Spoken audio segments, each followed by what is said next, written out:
Jo, de fucking tanker i mit hoved.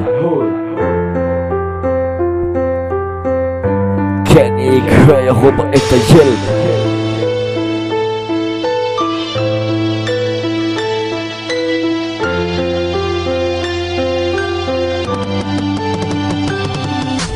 Jo, fuck ja, hvis I ikke gider lytte til mig. Jeg ved godt, at jeg har nogle gange været et kæmpe cry, men det er ikke mere. Jeg har vendt om på min livsstil. Jeg er ikke den hårde type mere. Jeg er bare den, der gerne fremad i mit liv. Kan I ikke godt se det? Hvorfor fanden skal I være sådan her mod mig? Hvad fanden har jeg gjort jer? Siden I hele tiden vinker frem med mig. Jo, kan I ikke bare til at lukke fed kaj, hvis I ikke gider lytte til mig? Jo, min liv, det gik ned dengang jeg var født. Jeg ved ikke hvor fanden jeg skal gå hen, for den stil jeg går på, den er helt vildt sort.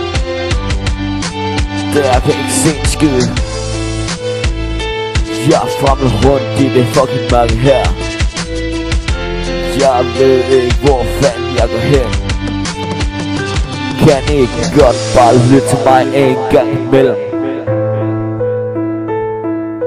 når jeg råber efter hjælp?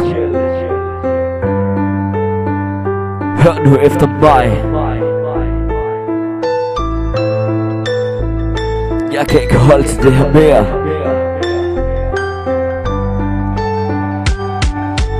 Jo, nu sidder jeg bare herhjemme i min seng igen. Sidder og tænker på alle de dårlige minder jeg har haft. Alle de gange jeg er blevet tæsket af mine pøjper, af mine plejeforældre. De har bare tævet mig hver dag, dem der hedder Hanne og Frank. Så jeg overvejer faktisk at gå ned og tæve dem, fordi de har tævet mig siden jeg kom ud til dem. De har jo tævet mig i 8 år. Jeg sidder her hjemme ved min mor som 16-årig, og jeg er kommet ud på et opholdssted for unge kriminelle. Det er ikke fedt. Det er et super dårligt sted at være, når man er mig. Men hey, det går jo bare fuldstændig ned igen.